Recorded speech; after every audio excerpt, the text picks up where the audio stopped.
Good afternoon to all of you who have come to see the fourth production of the QP Voices, a Reader's Theater.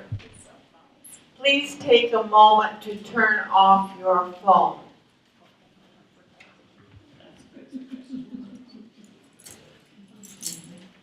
Today's show consists of 3 presentations. The first of these is entitled Izzy Stirred Up a Tizzy and was written by Linda Hendrickson of Hemet, California. Linda and her husband, Stan, are old friends of Ellen. And the play is based upon an incident that really occurred to the Hendricksons in 2010. As you may know by now, Reader's Theater is a unique dramatic form, which requires something special of you, the audience. We ask that as you listen to our story, you use your imagination to bring it alive. So now we take you to Southern California, a retirement community called the Four Seasons, and, well, here's our first narrative to tell you what has happened.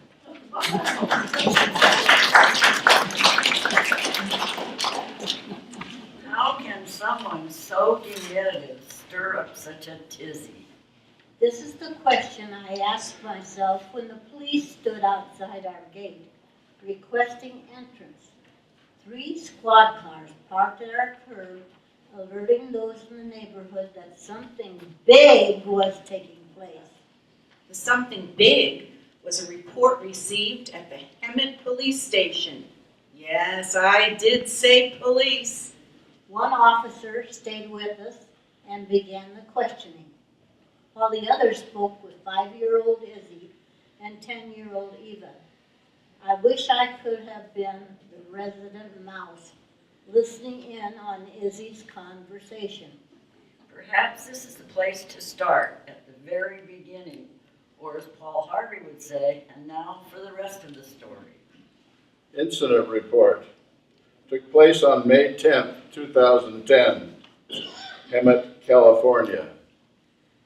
Location, Hemet In-N-Out Burgers. Report written May 10th, 2010. Suspects, Stan and Linda Hendrickson. Suspected victims, Eva, age 10, and Isabella, age 5.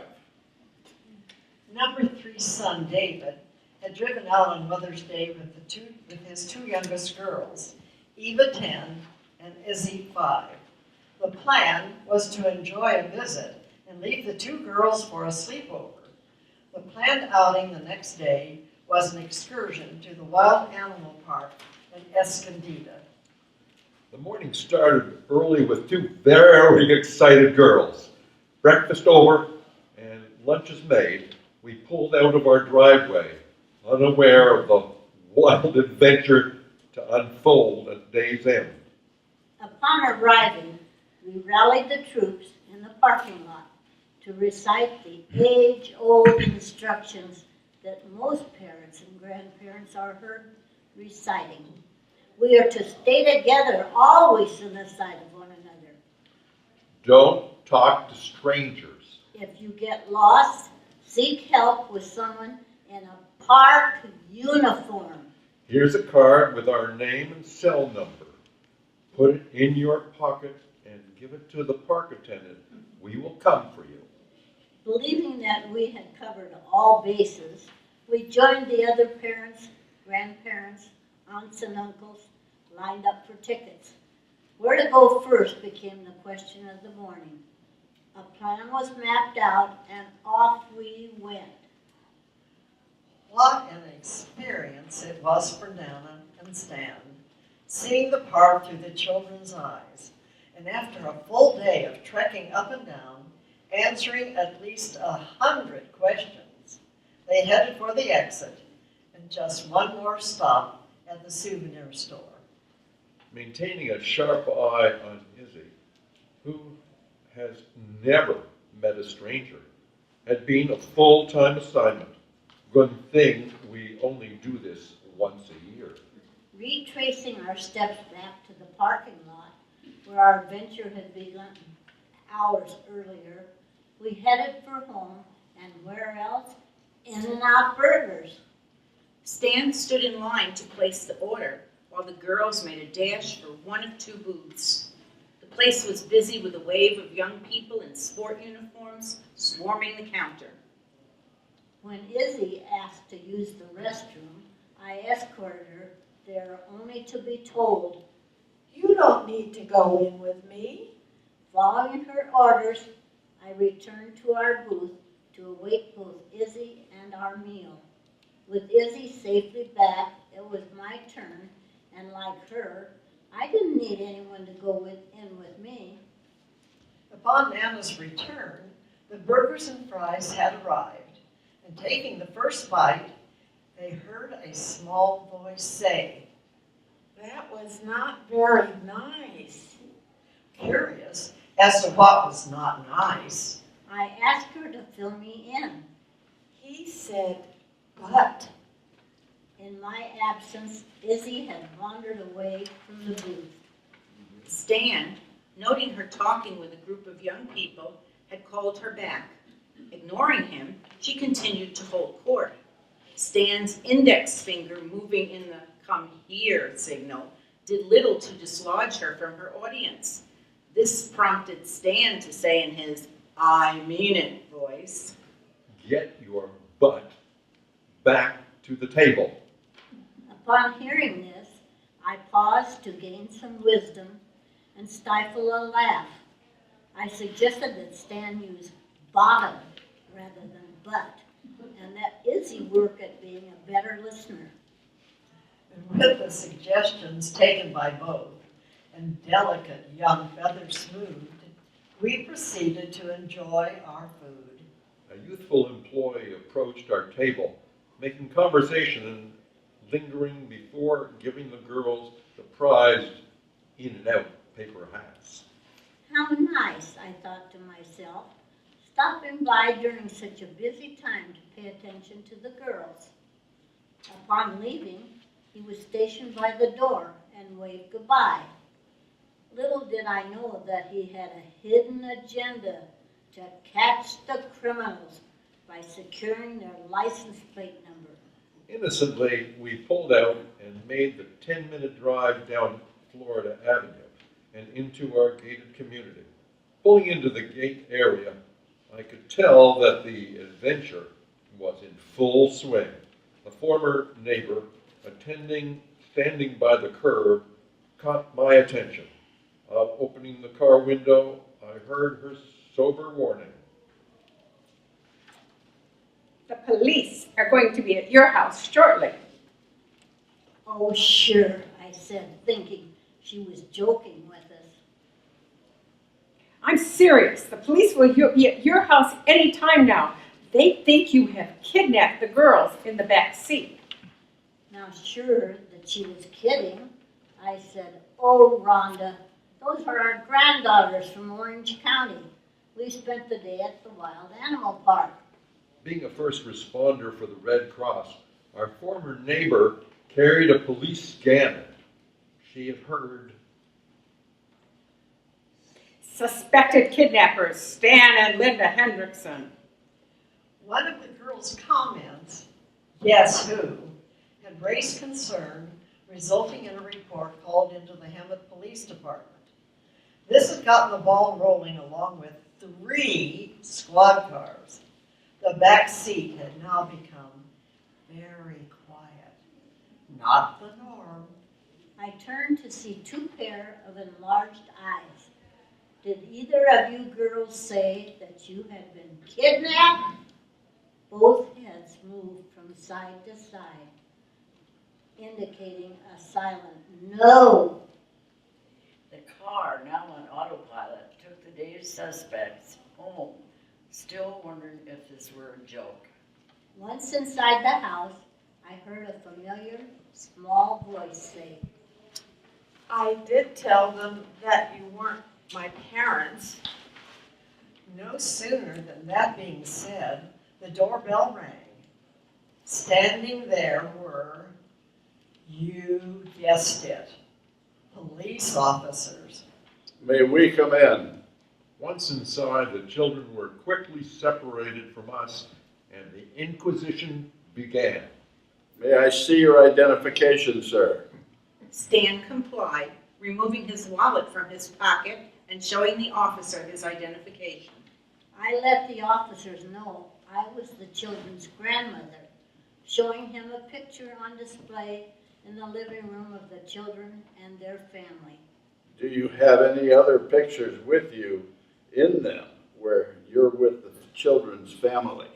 Yes, but you will have to watch our computer screen where family pictures are stored and wait for the family to rotate into view. He did not seem to be in favor of this option. Half an hour and many questions later, the officers, now gathered in the kitchen, agreed that they were most likely the children's grandparents and that Izzy had stirred up a tizzy.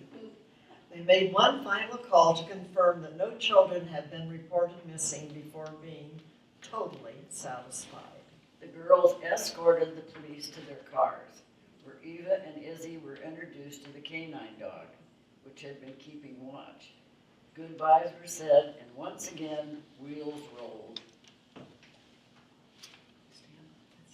I'm guessing the officers each had both a big sigh and an equally big laugh. We too took a big sigh. The laughter was to come later. Once inside, Izzy lost her voice again, except to announce, I want to go home. Eva, looking traumatized, told me that she was so scared, but no amount of persuasion could get Izzy to relate what she had said at In and Out. A full recovery was made by all after watching a Stuart Little video. The following day, the girls were returned safely home and the tale retold. Perhaps you read about it on the internet. The moral of the story: When out with grandchildren, put yourself on the endangered animal list. Well, months later, playing cards with the same two grandchildren, I hear that familiar small voice say, Nana, I'm sad. taking the bait, I replied by saying, why are you sad, Izzy? She gave a two-word reply. The police. Izzy's Tizzy is a true story, one for the books. I hope to get revenge someday by relating this event, perhaps on the evening of her wedding rehearsal dinner. Maybe then we will discover What had Izzy said?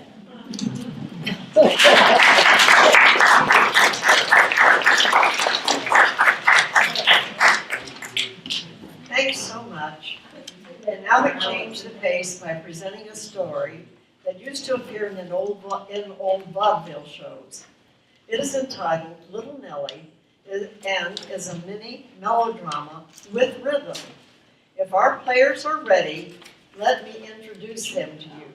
The farmer, a father who has experienced a great loss, his daughter Nellie,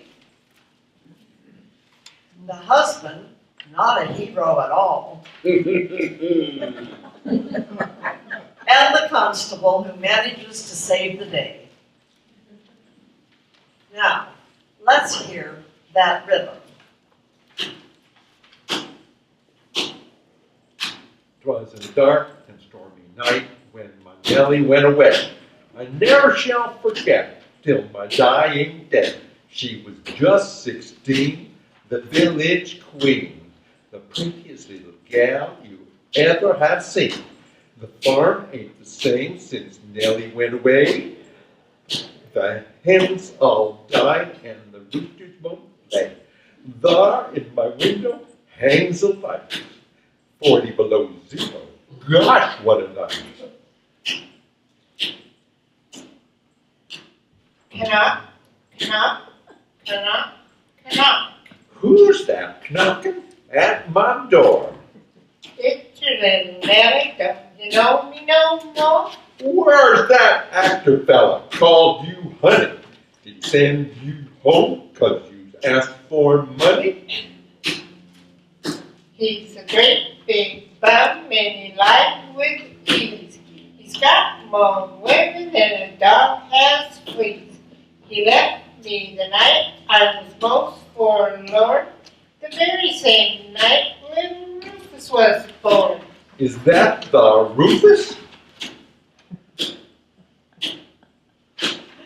Nick, no other. He's the Quentin's image of your dear old mother. But you can't stay here. That's the child.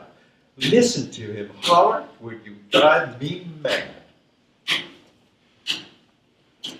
Hoity-toity, me proud beauty, get on home and do your duty. You thought you could leave me and run away, but that won't happen 'cause you gotta pay. So give me the child or I'll do you harm, 'cause I've got the mortgage on your dead bird farm. Knock, knock, knock, knock. Who's that? Knocking sounds like a mule. I ain't no mule, you dead burned fool. Can't you see by my badge I'm the constable? What goes on here, come and tell.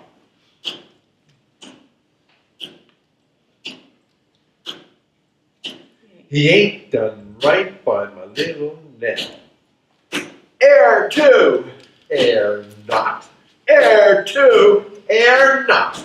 Wait!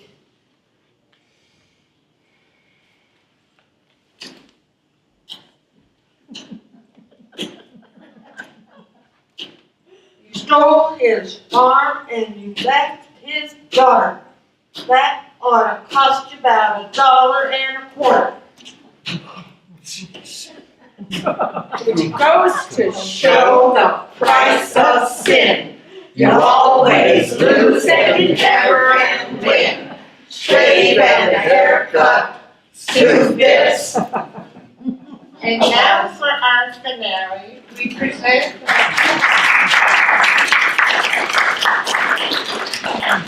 stepping on my line. I'm sorry.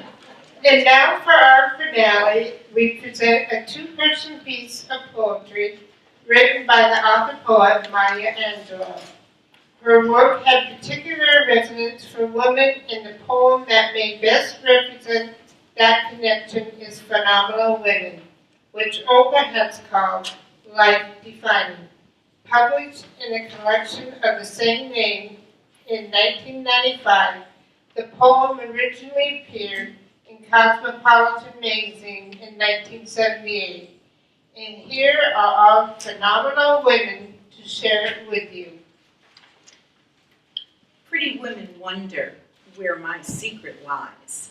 I'm not cute or built to suit a fashion model size. But when I start to tell them, they think I'm telling lies.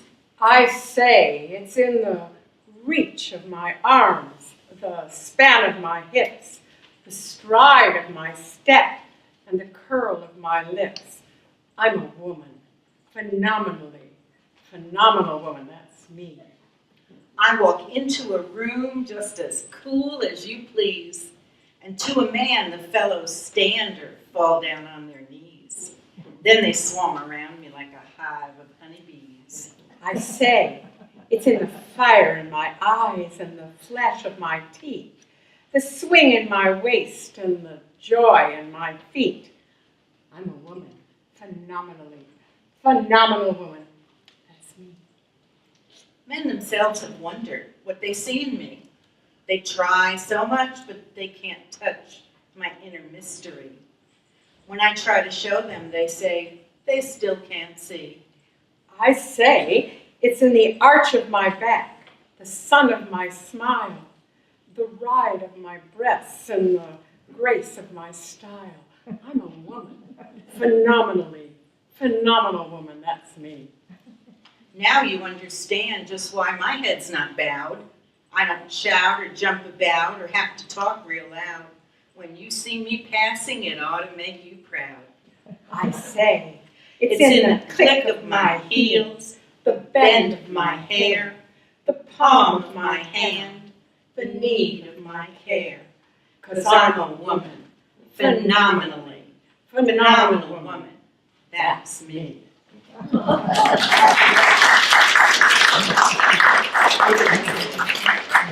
Wait, something's not politically correct here. In the name of gender equality, we must correct the impression that only some players get a chance to present fine poetry. Let's try this again. Pretty women wonder where my secret lies, for not quite built to suit a fashion model's size. But then I start to tell them, they think I'm telling lies. I say, it's the reach of my arms, the span of my hips, the stride of my step, the curl of my lips. I'm a woman, phenomenal woman. That's me. I walk into a room just as cool as you would please. To a man, the fellows stand or fall down on their knees. Then they swarm about me like a hum of honeybees. I say, it's the fire in my eyes and the flash of my, the swing of my waist and the joy in my feet. I'm a woman, a phenomenal woman. That's me. Men themselves have wondered what they see in me, but they can't touch my inner mystery. Then I try to show them, they just cannot see. I say, it's the arch of my back, the sun of my smile, the ride of my breasts, the grace of my style. I'm a woman, phenomenal woman. That's me. Now you understand just why my head's not bowed. I don't shout or jump about or have to talk real loud. When you see me passing, it ought to make you proud. I say, It's in the click of my heels, the bend of my hair, the palm of my hand, the need of my care. 'Cause I'm a woman,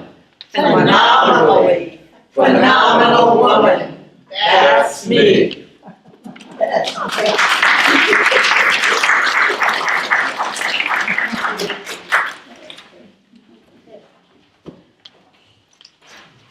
Thank you so much for your appreciation of our efforts today and for your own participation as a part of Quail Park Voices, a Reader's Theater.